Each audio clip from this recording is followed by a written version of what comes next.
Welcome to today's episode of Highly Sensitive Money, where we delve into the complexities of oppressive systems and their impact on social justice, inspired by Edgar Villanueva's book, Decolonized Wealth. I'm your host, Diana Yanez, and together we'll navigate through these challenging topics, exploring actionable steps towards creating a fairer and more equitable society. From understanding the concept of decolonizing wealth to exploring the role of new power and redistributing resources, we'll uncover key insights and strategies for dismantling oppressive structures and fostering inclusivity and justice in our communities. Today I'll be doing a book review of Decolonized Wealth by Edgar Villanueva. Edgar Villanueva is a principal of a firm called Decolonized Wealth. They help philanthropy become decolonized. He is a member of the Lumbee tribe, grew up in the region of what is now called North Carolina. I really wanted to bring the book review into the first season just to kind of set the stage. For example, the conversation that I'll be having, that I'll be sharing with Rose Feerick, the co-director of Wisdom and Money, it talks about how money can be a gateway of transformation. And Decolonized Wealth is a book that gives a clear view of like what philanthropy is, both like the benefits and the downfalls of it. And that also, like, Edgar Villanueva does a beautiful, beautiful job of sharing very personally the transformation that he goes through, the way that he alchemizes the pain that he experiences within himself and that he witnesses in the philanthropy section. So he was brought into the system straight out of college and experienced a lot of dissonance, a lot of discomfort with what was going on. And one of the portions that most stuck out to me was when he's talking to an elder in his tribe, and he realizes, or he comes to the realization that money is his medicine, that working with money is his medicine. And most of us look at money, most of society looks at money like as either something to acquire, there's a lot of greed towards it, or there's a lot of avoidance of it, right? Like people with money are evil. And what does it mean to make it your medicine? And I really relate to that. I think that I agree that for myself too, working with money, working with trauma around money is also part of my medicine, from personal experience and just from the way that I'm able to hold it, because I've developed the capacity for it. So this book is divided into 3 parts. He divides it into like where it hurts, how to heal, and his conclusion. And I'm going to go through and basically read my favorite parts of the book. In Decolonizing Wealth, Edgar Villanueva says, philanthropy is the savior mentality in institutional form, which instead of helping is ostentatiously proclaimed intent, actually further divides and destabilizes society. It's the savior mentality. It's saying, I have the answer, you don't have the answer. It entrenches the problem and keeps things as they are. Philanthropy often doesn't do enough to actually change the causes of the problem it's supposedly trying to serve. Money as medicine is using money to restore harmony. You listen to its sacred power. You don't force it. And isn't that interesting? When I work with Wisdom and Money, that is one of the things that they talk a lot about having people give from something within themselves. Like, here's what a retreat costs, but you're able to give whatever you want to give, whatever actually flows from you. So talking about part 1, where it hurts, there's a couple of key terms that he defines. And he says, colonization asks the one vanquished to become like the one who won, as opposed to just pillaging. Because colonization rewrote history. It rewrote the history that was around before them, and then it erased it. Not only did it say like, oh, these people were savages, these people needed to be saved, it then just got rid of the history too. He quotes Derek Rasmussen as saying that Indigenous people believe they belong to the land, and non-Indigenous people believe the land belongs to them. And it wasn't always like that. I know in Europe, I'm reading another book, Kabbalah and the Witch, and there they talk more about a more holistic view of like we are part of nature is part of us, and we're connected, maybe mystical view of the world. But by the time colonization was really like in the throes and land was being stolen, this was the case, right? That non-Indigenous people felt that they had a right to exploit He defines a separation worldview. And this is a really interesting idea, that because my body separates me from outside, I try to control what's outside of me, and especially the other who I compete with for survival. This worldview is very much about like our well-being is not interconnected.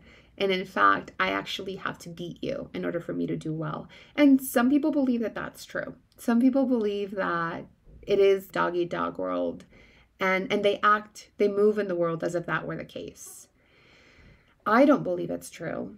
And I don't actually think that money believes that's true, because if I were to like make my own currency and try to force other people to take it, like it wouldn't work. Money is relationship made manifest. I think money asks for cooperation. Money smooths things more than beats others. It's not physical force. He talks about a colonized organizational design, like an organizational design that includes colonization and continues it. It concentrates power.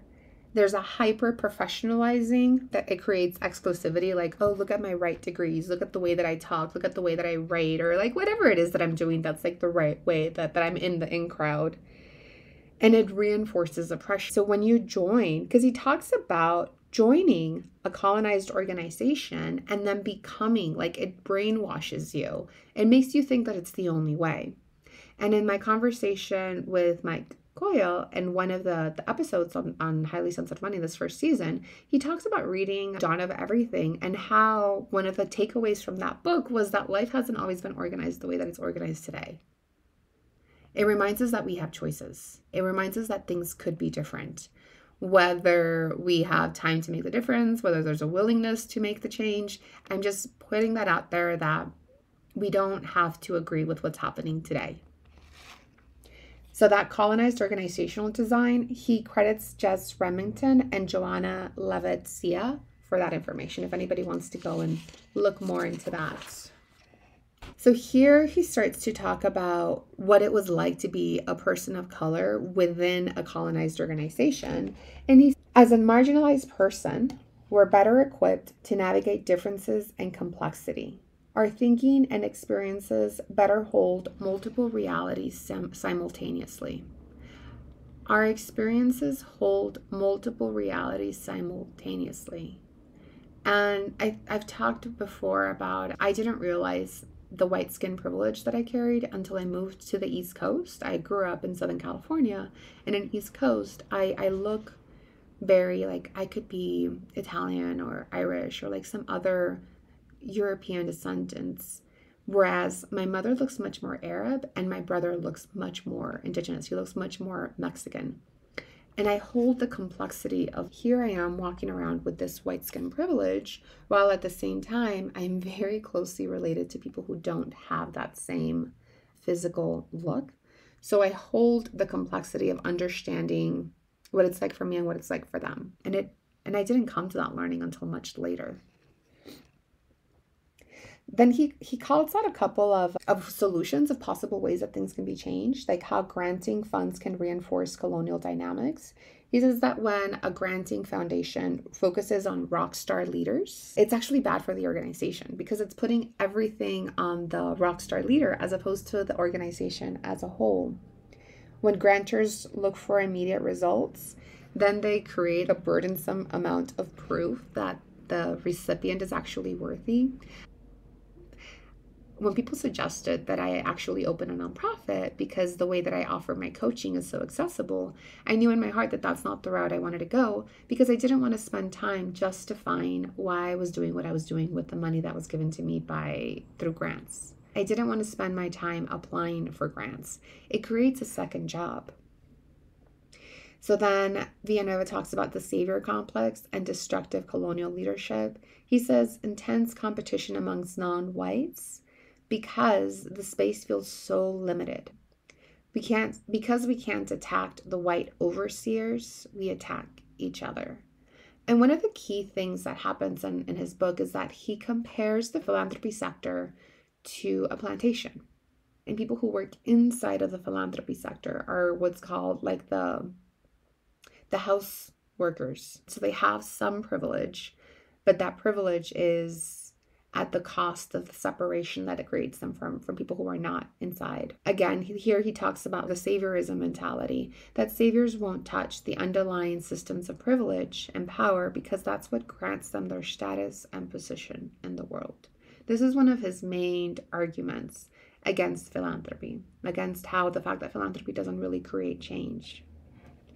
And then he says that to escape this drama triangle, everyone must take full responsibility for her and himself and learn to cultivate purpose and worth internally without needing the other players in the power dynamic. What does that mean? It means that for people who are trying to be the savior, they have to see like what's in it for them if they save the other. For people who are the victim, what's in it for them with being the victim? How is giving away their power helpful? So the focus on individual leaders is a reflection of the colonizer virus. And he says we have to shift our obsession with individual leaders to a focus on organizational design, which tends to be taken for granted and is invisible in most of our institutions. So a focus on organizational design, a focus on how do we create systems that can move forward, that don't put so much stress on individual rock star leaders.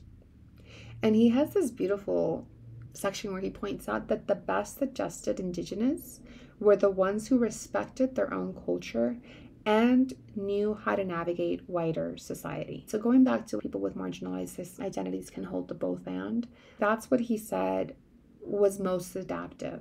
It's both knowing where you're from, because if you reject where you're from, you're rejecting yourself, and also knowing what's around you.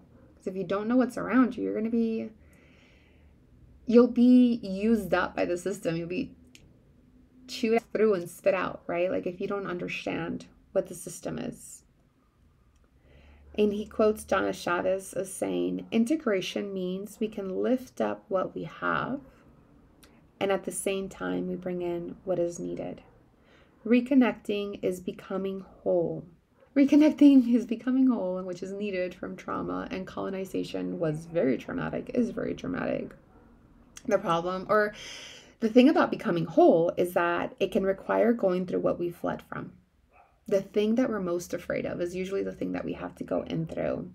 And this reminds me, I'm reading the Divine Comedy, and in it, at the pit of hell, Dante sees like the devil in the middle of ice, and he's got like these people that he's chewing on, and it's all like pussy and gross. It's like a super nasty scene, the way that he describes it. And Virgil, who is human reason made manifest, that's guiding Dante through hell, tells him we have to go all the way through. So what they actually do is that they climb the devil, and then they start to climb, like they climb on top of him, and then they start to climb downwards. Like they turn around and start to climb downwards, because the only way out is through. The only way out of hell is through the pit. So they had to hold their breath and go into this like slimy ice, I guess it's like water underneath the level, and just come out the other side. And when he comes out the other side, I think Cato is there to welcome them. And Cato's like, Dante, you're disgusting. Like, you're full of pus. You smell like hell, because he just literally spent a week in hell. I think it's roughly 7 days, or maybe 4 days. I think it's 4 days in hell, 3 days in purgatory. So he has them like go and like take a bath because he's so nasty. And I think maybe that's what trauma recovery is like. You have to go all the way through. And I know that whenever I've been in the pit of like integrating trauma, it's a lot about taking baths, like self-soothing through baths. We see that even the Divine Comedy is reminding us that the only way out is through. The way to become whole is not to reject the parts of us that have been hurt, but instead to integrate them, to see how they continue to affect us. And that's what he's calling for in the philanthropy sector of like, hey, if you have an endowment, where did your endowment come from? Just be curious about that. Start out there. Where did the money come from? Then we go to the next section of how to heal. And he says, every obstacle can be incorporated and can become an ally, another beautiful aspect of authentic wholeness. Oh, this is my favorite part. A free imagination is key to overcoming limiting beliefs. One of my teaching tools is called Money in Full Bloom. And one of the steps that I outlined there for people is to be able to voice your best self and believe in your capacity to get there. It is so important that we see feeling confident in our money, feeling good in our choices as possible. Because when we have a free imagination, then we can work towards it. But if our imagination tells us it's not possible, then we're going to just stay where we are. And then he has a couple of different steps. He says, first, you got to grieve. You have to apologize. You have to listen. You have to relate. You have to represent. And then repair. So grieving, again, the only way out is through. And he says we all have to grieve. Both people who were colonized, people who are the colonizers. And he points out that white people are often paralyzed by guilt and mired in avoidance. Instead, we've just got to grieve with it. And we have to allow all emotions so that we can be whole.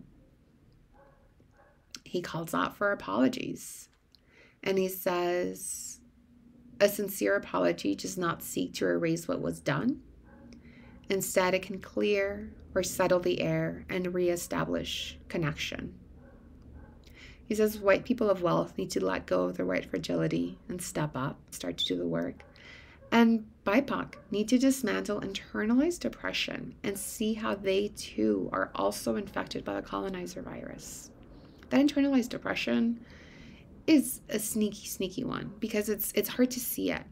I've got so many experiences of like, oh, wow, I am experiencing misogyny from myself. Like, just like, you're like, oh, this stuff is deep. We have to listen. And I love this quote because wealth tends to have an isolating effect, which is only heightened when ivory towers are situated and built to exclude and alienate the people seeking funding. Listening is key to undoing the rigid structures of colonization that keep wealth from flowing. This is one of my favorite. This is how I see Wisdom and Money really put this into action, where they invite people to listen to themselves through contemplative practices, which honestly means like meditation, like mindfully being with themselves, seeing what comes up, and to question like, why do they need the research that they need? Why do they need the ivory towers?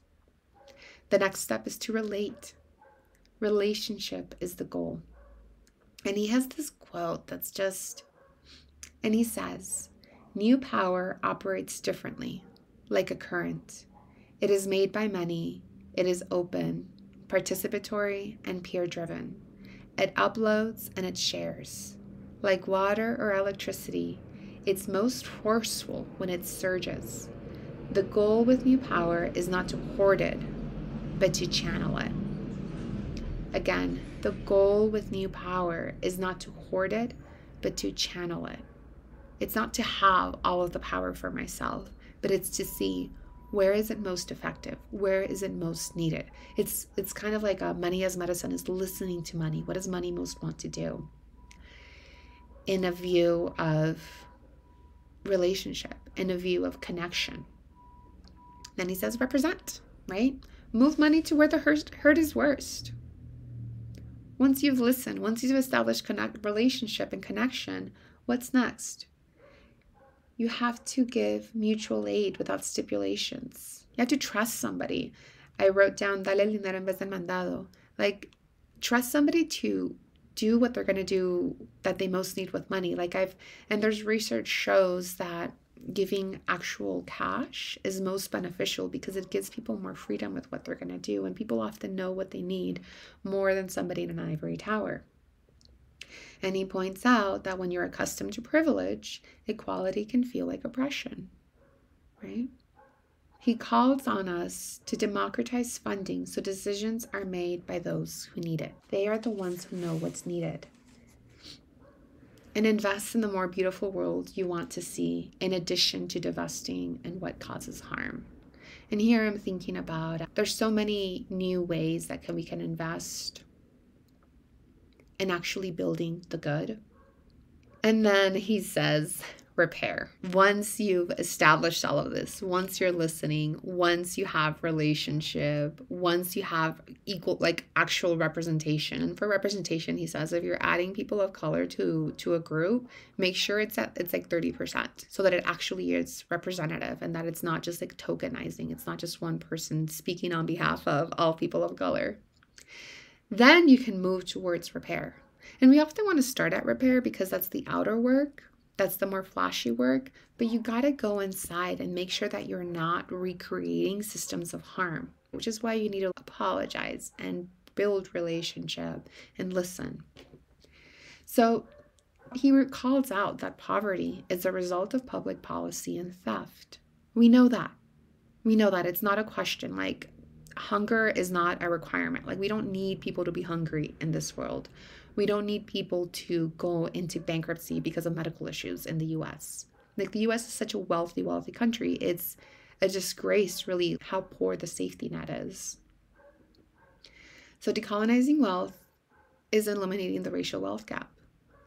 And he says that reparations are a viable way forward. Like, actually make reparations, actually give money back to the people that it was taken from.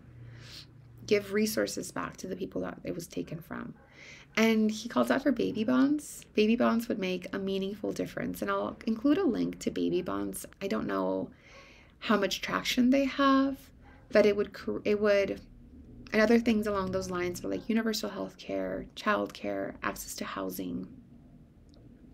Then in conclusion, he has beautiful, beautiful quotes. He says, altruism also is a linear concept. Altruism moves in one direction, from the haves to the have-nots. It is a one-way flow of resources. Altruism is the poster child for white saviors. Altruism doesn't really change the systems that create inequality. What's more important is creating connection and seeing how we're interdependent. He says that community care is the main way that Indigenous people move. He quotes Robin Wall Kimmerer, reciprocity is a matter of keeping the gift in motion through self-perpetuating cycles of giving and receiving. Through reciprocity, the gift is replenished. All of our flourishing is mutual. And Desmond Tutu, when we assault another's humanity, we assault our own humanity. When we say that person, that so-and-so who thinks differently than me is not fully human, is not fully aware, we're actually hurting ourselves. Every person wants to be acknowledged and affirmed for who and what they are, a human being of infinite worth, someone with a place in the world. We cannot violate another's dignity without violating our own. Violence, whether in words or deeds, only begets more violence. And you may say that I'm a dreamer, but really, like, what other way is there forward? Our well-being is interconnected. Again, I just want to point out that we're born into a system and few of us have the bandwidth to question it. So here, Edgar Villanueva was put in a position where he really was like the dissonance that he felt, the discomfort, the like, what the fuck that he felt working in philanthropy, being the one who had access to so much money and then had to decide who it was given to, and seeing that it actually wasn't creating change. Like that like, here's what I'm supposed to be doing. Here's what's actually happening. Here's what I see in the world. And none of it coming together. He started to question it. The experience itself made him question it. For most of us, just getting by takes up all of our attention, which is probably like part of the way that capitalism was set up. For most of us, just getting by is really the main focus. So I call on people to begin where you are. Start where you are. All moves towards solution and connection are valid, even when you realize it might have been the wrong path. Start where you are. Do the work that's in front of you. We get to dismantle the old, to get rid of what no longer works, while building the new. Connect with organizations and people who have solutions that you're excited about, or solutions that you want to be a part of. And consider, what are your gifts and where are they most mutually beneficial? What is your magic? What is your gift? What is your medicine? Where is it most beneficial? I know for myself, one-to-one work, workshops, translating money concepts, that's where I shine. Policy, not so much. And that's okay, which is why I support people who know that area of the world. And I also acknowledge where I'm most useful. What is it for you? You're a highly sensitive person who's bringing social justice into your money relationship. Where can you do the work? Where can you stay engaged? I highly recommend reading Decolonized Wealth, following Edgar Villanueva's work, and please reach out if you have any questions. And thank you so much for your time today. Thank you for joining us today. I'm your host, Diana Giselle Yanez. Did you enjoy this episode? Please share this first season of Highly Sensitive Money with others. To learn how you can upskill your money relationship, join the newsletter over at allthecolors.net. That's ALLTHECOLORS.net for network. Take care, and remember, you've got what it takes to feel good about your money.